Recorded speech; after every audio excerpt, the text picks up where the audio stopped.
In this video, I want to spend some time talking about the ways in which James I understood and viewed monarchy. Now, this is really important because fundamentally his views on monarchy and the way in which he represented monarchy contributes quite substantially to the kinds of conflict that we start to see later on in the Stuart dynasty, the specific conflicts that of course exist between the King Charles, and then also specifically Parliament. So James's views on monarchy, of course, informed a lot of these different ideas, also informed some of the beliefs that were had by his son Charles, but also contributed to the tensions that we start to see later on. So fundamentally then, the first of these beliefs was really the core foundation of his belief system. The idea that monarchy was rooted in a strong belief in the divine right of kings. Essentially, the divine right of kings, the idea of the divine right of kings, is the view that monarchs were appointed by and answerable only to God. They were appointed by God, and so therefore they were the only people that they were subjected to. They were not therefore subject to any kind of earthly authority. Now, these views had profound political implications, as you can probably imagine, and this core belief is elucidated in a number of different things that James I had said. He said, for example, that kings were God's lieutenants on earth. He believed that, by extension, the monarchy was absolute. The authority of the monarchy was absolute, and this this idea of resisting a king was equivalent to the idea of resisting God, and so as a result of which, of course, you would not want to do so.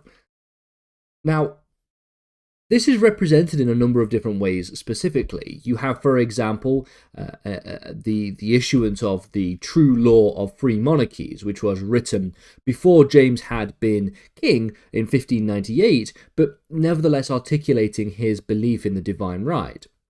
Within the True Law of Free Monarchies, he states quite clearly that the state of the monarchy is the supremest thing upon the earth, as they are God's lieutenants upon earth, and they sit upon God's throne. A year later, the Basilican Doron was a political treatise in 1599 that was written for his son, advising him on kingship. This was James emphasizing royal authority, but also recommending a just and moral rule, the idea of a good king, acknowledging himself ordained for his people. These are illustrations that show James's view, his view of kingship as both a sacred duty as well as an instrument of the divine will. With all this being said then, you can see that a natural extension of his belief in the divine right of kings will bring us to his idea of monarchical absolutism. And so we see this quite clearly. His speech to Parliament in 1610, for example, very clearly illustrates the point that the king is the father of his people, and they ought not to question or contend with what their father ordains. Again, looking at this idea that the monarch was both absolutist and unquestionable in terms of by the ordinary people, by people below the monarchy. He likened kings to gods, stating that, for example, that kings are not only God's lieutenants upon earth, they sit upon God's throne, but even by God himself they are called gods. These statements emphasize that the king, at least in his mind, had unquestionable authority, one which of course stood in stark contrast to the beliefs of Parliament, that was Parliament growing in terms of its authority over time, and so it alarmed Parliament, seeing the kinds of ways in which James himself understood monarchy, understood how he viewed himself as King of England and Scotland. And so, of course, his views on monarchy would lead to persistent tensions with the English parliaments.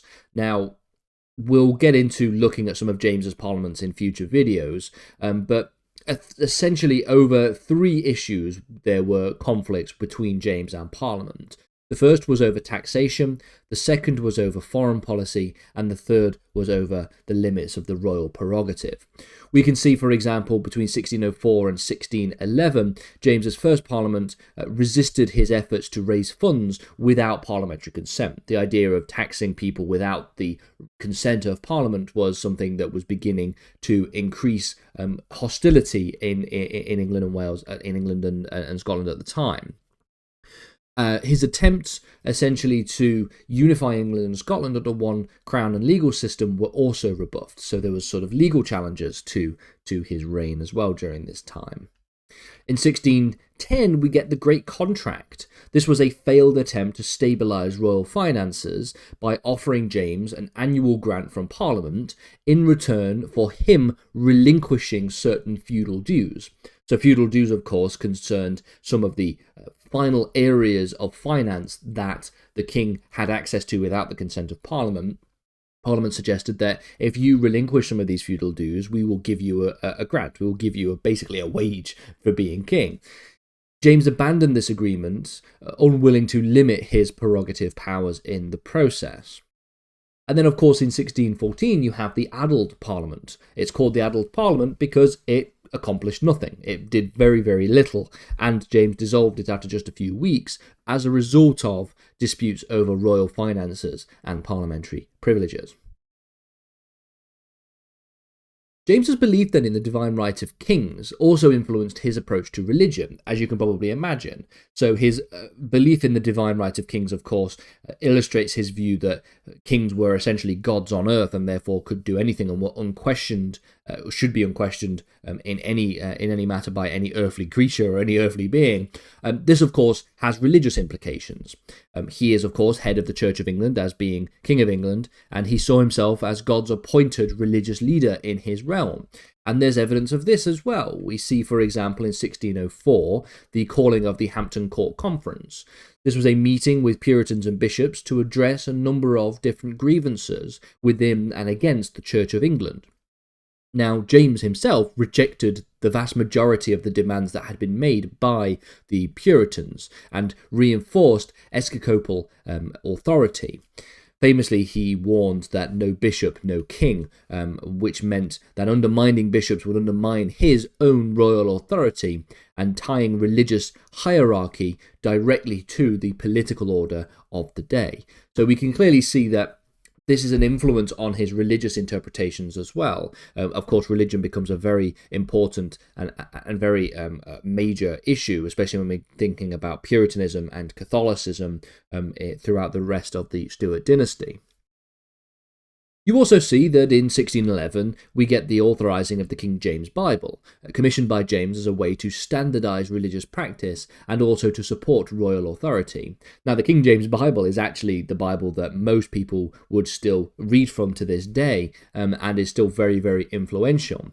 But it most importantly reinforced the unity of church and monarchy under the king. This was the King James Bible. This was his Bible, essentially, which, of course, influenced quite strongly his reinforcement of unity between church and monarchy under his own reign.